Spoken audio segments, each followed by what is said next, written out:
There are two psychological states which are completely incompatible one with the other. You see, when we're being raised, we identify either with the abuser or we identify with the victim. If you identify with the abuser, let's say you're in a family where you're emotionally abused, or emotionally or physically abused. There are people who will identify with the abuser and as adults be abusers themselves. Then there are the people who have experienced the exact same type of emotional or physical abuse, who as adults identify with the victim and develop empathy. I remember once having a discussion with a relative. We had watched a scene of World War II where a Nazi guy was beating up on a victim. And afterward, the relative said, "Oh, that poor guy." And I said, "Yeah, it must be horrible to be beaten like that."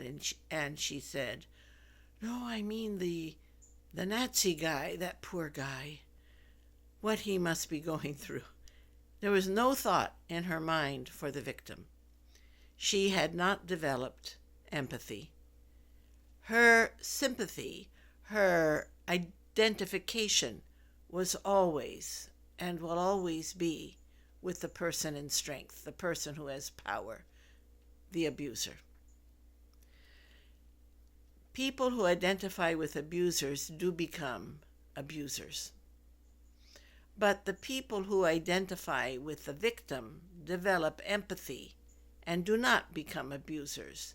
In fact, they become kind because their empathy allows them to put themselves in the position of a victim emotionally. And they would not wish to be a victim. They would not wish victimhood on their worst enemy. So those two different mindsets are completely incompatible because those who identify with the abuser will always be in situations in which they want to dominate. And the only way sometimes they can dominate is by withholding secrets from the victim. Secrets the victim has a right to know. For instance, oh, I don't know, let's say you have a sister and the abuser will keep secrets from you about all the times that they related or did activities with your sibling without letting you ever know. Things like that. The abuser identifier will always need to dominate the situation in some way. And the best way, if they cannot engage and would not engage in actual physical abuse, is emotional abuse.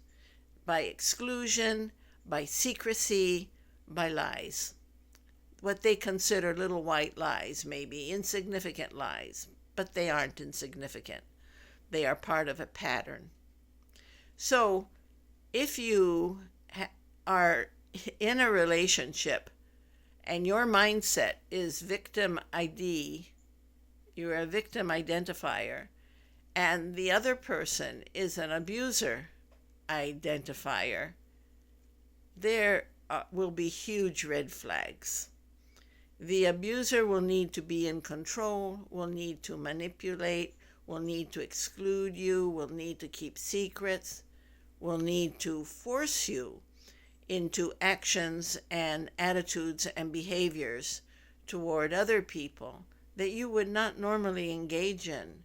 You will be constantly under pressure to choose between the abuser and the other people in your world. That is an emotional abuser. And so, what kind of an identity do you have? Do you identify with the victim? How do you know you do? If you have empathy, then you are a victim identifier. If you have no empathy, you will always want power and control. Choose wisely. Become aware.